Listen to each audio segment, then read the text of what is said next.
تفسیر القرآن۔ آج کا سبق سورہ بقرہ آیت نمبر 255۔ اعوذ باللہ من الشیطان الرجیم، بسم اللہ الرحمن الرحیم۔ اللہ لا الہ الا هو الحی القیوم لا تأخذه سنة ولا نوم له ما في السماوات وما في الأرض من ذا الذي يشفع عنده إلا بإذنه يعلم ما بين أيديهم وما خلفهم ولا يحيطون بشيء من علمه إلا بما شاء وسع كرسيه السماوات والأرض ولا يؤوده حفظهما وهو العلی العظیم۔ ترجمہ: اللہ تعالیٰ ایسا ہے کہ کوئی معبود نہیں ہے مگر وہی، وہ زندہ ہے، قائم رکھنے والا ہے، اس کو نہیں پکڑتی اونگ اور نہ نیند، اسی کے لیے ہے جو آسمان میں ہے اور جو زمین میں ہے۔ کون ہے جو سفارش کرے اس کے پاس مگر اس کی اجازت کے ساتھ؟ وہ جانتا ہے جو ان کے سامنے ہے اور جو ان کے پیچھے ہے، اور وہ احاطہ نہیں کرتے اس کی معلومات میں سے کسی چیز کا مگر وہ جو چاہے۔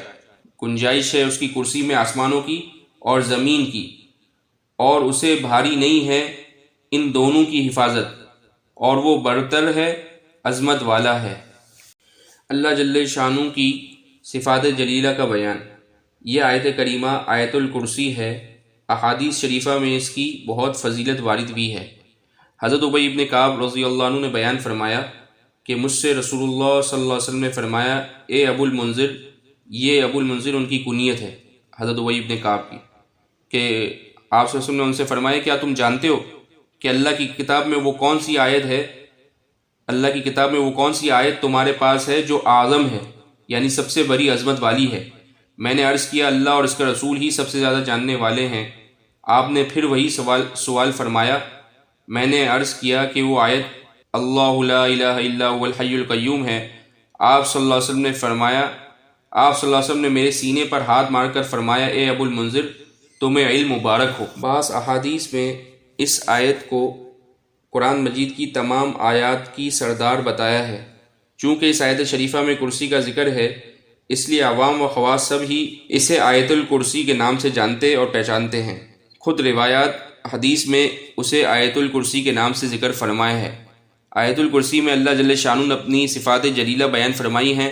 اول تو یہ فرمایا کہ اللہ جل شانہ معبود برحق ہے، وہی معبود حقیقی ہے، اس کے سوا کوئی معبود نہیں ہے، وہ وحدہ لا شریک ہے، صفت الوہیت میں منفرد ہے۔ وآخر دعوانا ان الحمد للہ رب العالمین۔